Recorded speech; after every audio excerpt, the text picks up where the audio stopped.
ಕರ್ನಾಟಕ ಸಂಘಟನೆಗಳ ಕನ್ನಡ ಒಕ್ಕೂಟದಿಂದ ನಟರಾಜ ಬೊಮ್ಮಸಂದ್ರ ಮತ್ತು ಮೇಲುಕೋಟೆ ಬೆಟ್ಟಸ್ವಾಮಿ ಗೌಡರ ನೇತೃತ್ವದಲ್ಲಿ ಬೆಂಗಳೂರಿನ ಫ್ರೀಡಂ ಪಾರ್ಕ್ನಲ್ಲಿ ಚಳವಳಿ. ನಾಗೇಶ್ ರವರ 4 ವರ್ಷದ ಪುಣ್ಯ ಸ್ಮರಣೆ ಅಂಗವಾಗಿ ಕರ್ನಾಟಕದಲ್ಲಿ ಕನ್ನಡಿಗರಿಗೆ ಉದ್ಯೋಗ ಕೊಡಬೇಕು, ಡಾಕ್ಟರ್ ಸರೋಜಿನಿ ಮಹಿಷಿ ವರದಿ ಜಾರಿಗೆ ಒತ್ತಾಯಿಸಿ ಪ್ರತಿಭಟನೆ ಮಾಡಲಾಯಿತು. ಈ ಸಂದರ್ಭದಲ್ಲಿ ರೈತ ಮತ್ತು ಕಾರ್ಮಿಕ ರಕ್ಷಣಾ ವೇದಿಕೆ ರಾಜ್ಯಾಧ್ಯಕ್ಷರಾದ ಮೇಲುಕೋಟೆ ಬೆಟ್ಟಸ್ವಾಮಿ ಗೌಡರು ಮಾತನಾಡಿ 4 ದಶಕಗಳಿಂದ ನೆನೆಗುದಿಗೆ ಬಿದ್ದಿರುವ ಸರೋಜಿನಿ ಮಹಿಷಿ ವರದಿ ಕೂಡಲೇ ಜಾರಿ ಮಾಡಬೇಕು, ಮುಖ್ಯಮಂತ್ರಿಗಳ ಕನ್ನಡ ವಿರೋಧಿಗಳ ಒತ್ತಾಯಕ್ಕೆ ಮಣಿಯಬಾರದು ಎಂದು ಒತ್ತಾಯಿಸಿದರು. ಇಂದಿನ ಹೋರಾಟದಲ್ಲಿ ನಟರಾಜ ಬೊಮ್ಮಸಂದ್ರ, ಮೇಲುಕೋಟೆ ಬೆಟ್ಟಸ್ವಾಮಿ ಗೌಡ, ಮಾರ್ಕ್ ಆಂಥೋನಿ, ಪುಷ್ಪಗೌಡ, ಸಮ್ರಾಟ್ ಮಂಜು ಸೇರಿದಂತೆ ಇನ್ನು ಅನೇಕರು ಉಪಸ್ಥಿತರಿದ್ದರು. Vedamurthy, NKS TV 4 news, Bengaluru.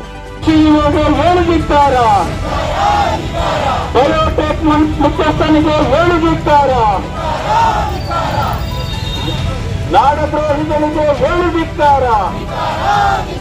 ಕನ್ನಡಿಗರ ಆಸ್ತಿಯನ್ನು ಹಾಳು ಮಾಡುತ್ತಿರುವ ನಾಡದ್ರೋಹಿಗಳಿಗೆ ಹೇಳಿದಿಕ್ಕಾರ.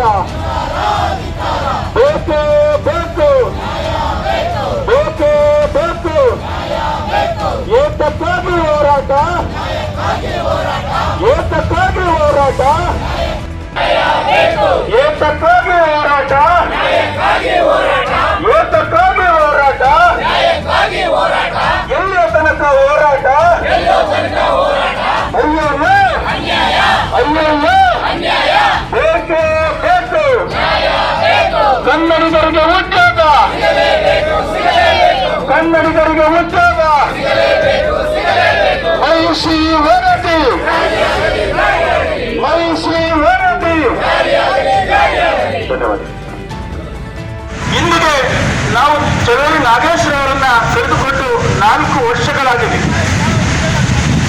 ಇವತ್ತು ಏನು ವಿಧಾನಸೌಧದಲ್ಲಿ ಅಧಿವೇಶನದಲ್ಲಿ ಕನ್ನಡಿಗರಿಗೆ ಉದ್ಯೋಗ ಸಿಗಬೇಕು ಎನ್ನುವ ನಿಟ್ಟಿನಲ್ಲಿ ಯಾವ ಒಂದು ಮಸೂದೆಯನ್ನ ಅಂಗೀಕಾರ ಮಾಡಲಿಕ್ಕೆ ಮುಂದಾದ್ರು, ಈ ಒಂದು ಚಳವಳಿಯನ್ನ ನಾವೆಲ್ಲ ಹೋರಾಟಗಾರರು ಇಲ್ಲಿ ಏನಿದ್ದೀವಿ ಎಲ್ಲ ಒಂದೊಂದು ಸಂಘಟನೆಗಳ ಮುಖ್ಯಸ್ಥರಿದ್ದಾರೆ, ಎಲ್ಲ ಹೋರಾಟಗಾರರು 2019 ನವೆಂಬರ್ 4ರಿಂದ ಹಿಡಿದು 2020 ಫೆಬ್ರವರಿ 13ನೇ ತಾರೀಕು ತನಕ ಸಹ ಸುಮಾರು 101 ದಿನಗಳ ಕಾಲ ಇದೇ ಮೌಢ್ಯರಥದ ಬೆಂಗಳೂರಿನ ಮೌಢ್ಯರಥದಲ್ಲಿ ನಿರಂತರವಾಗಿ ಅಹೋರಾತ್ರಿ ಚಳವಳಿಯನ್ನ ಮಾಡ್ಕೊಂಡು ಬಂದು, ಅನಿರ್ದಿಷ್ಟಾವಧಿ ಚಳವಳಿಯನ್ನ ಮಾಡ್ಕೊಂಡು ಬಂದು ಉದ್ದೇಶ ಇಷ್ಟೇನೆ.